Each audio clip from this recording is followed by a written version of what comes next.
Куфтанды окуп алып, арттан сүннөт окуйын деп барасам, бир киши отуруптур. Акыркы могу 4 сабакта бейшембиде.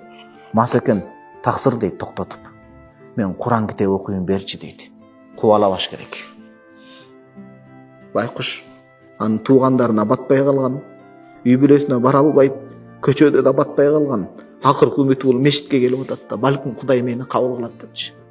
Анан биз мешиттен кубаласак ал каяка барат бир тууган? Ал мас болсо да жүрөгүндө мындай солуп бараткан чырак болсо да үмүт кылып келди да ошолчу. Эй мас, эмне бар биякта дебеш керек да. Кудайдын мээринен үмүт кылып, бардык нерседен качып ал Кудайдын үйүнө баш корголоп келди да байкуш. Келди да, мен Куран окуйм келчи депчи. Балким ошол мастын башына түшкөн күйүтчү биздин башыбызга түшсө, биз динден чыгып кетишибиз мүмкүн эле, Кудай сактасын. Дагы жакшы ал ичип эле кетиптир да. Ичип эле кетиптир деген албетте ал жеңил күнөөнү санап аткан жокпуз, бирок бирөө жарым аны көтөрө албай өзүнүн жанын кыйып алса мүмкүн эле да, туурабы? Ошону көтөрө албай. Ошон үчүн акыйда илиминде чоң эреже бар. Ал-ибрату бил хаватим. Этибар чыныгы баягы бакылдаган эчкини суу кечкенде көрөбүз дейт, суу кече турган убак бул өлүм алдындагы учур. Ошондо балким ал өзгөрүлүп Кудайга эң жакын адам болор. Туура ошону адам катары көрбөгөн адам ошонун кейпин кийип калар да. Абдул Кадир Жилани чоң олий адам. Ошо күнү мурид шакирттери менен Бисмиллахир-рахманир-рахим. Көчөдө бойлоп сабакка келе жатышса, көчөдө бир баткак оңнап, ошондой мас киши жаткан экен. Ошондойбу? Ошондой. Үчүнчү жыл ошондой деп бакырып ыйлаган экен Абдул Кадир Жилани. Бу кандай сүйлөштүңөр силер? Ошондой деп акырында катуу ыйлап калдыңар. Абдул Кадир, сен Кудай Таала ыйман берген олиялык даражага сенби? Ошондой. Абдул Кадир, мен масмынбы? Ошондой. Тоготери дем окуяны. Үчүнчүсү, Абдул Кадир, Кудай кудуреттүүбү сени менин ордуңа, мени сенин ордуңа алып келүүгө? Ошондой деп ыйладым дейт. Биз билбейбиз да, биз көрпендебиз да. Ким кепилдик бере алат мен ушул ыйманды, инсапты Кудайдан суранабыз, аракет кылабыз. Бирок тыңсынган акылыбыз жок экен да. Керек болсо ошол масты мынтип кээкер адамды жаман көрбөйбүз, анын ичкенин жаман көрөт экенбиз да. Анткени ошол ичпей калса, ошол эле адамды кайра жакшы көрүүгө туура келет. Мамиле кылыш керек да, туурабы? Демек анын ичкен сыпаты дурус эмес болуп атат. Бирок байкап көрсөм, жөн адамдар ичпейт экен, гений адамдар ичип кетет экен да. Мындай коому түшүнө албаган адамдар ичип кетет экен да.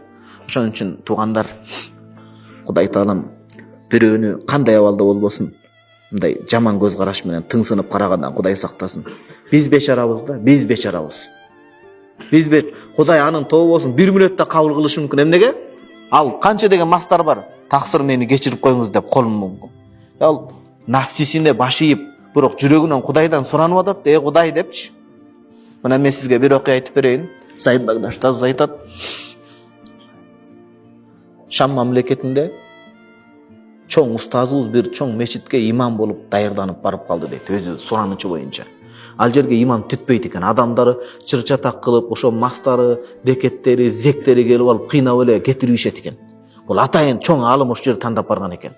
Барып анан биринчи эле барганда мечиттин тегерегиндеги рекет, зек, анан жанагы алкаштарды, мас адамдарды жакшы мамиле кылыптыр, белек берип, соого тартуулап, сиз деп жакшы сүйлөптүр, көңүлүн алыптыр.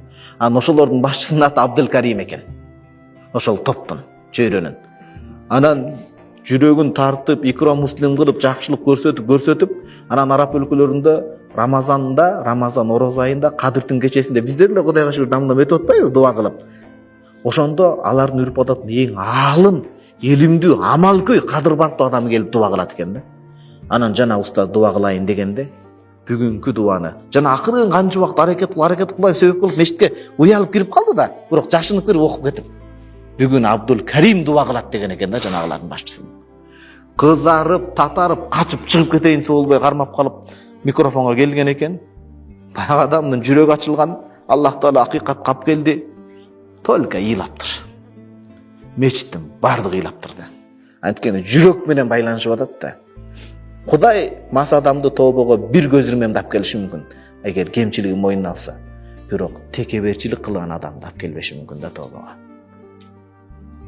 Биздин жүрөгүбүздө текеберчилик болуп, анын жүрөгүндө текеберчилик болбошу мүмкүн да, ушуну айтып атабыз да биз.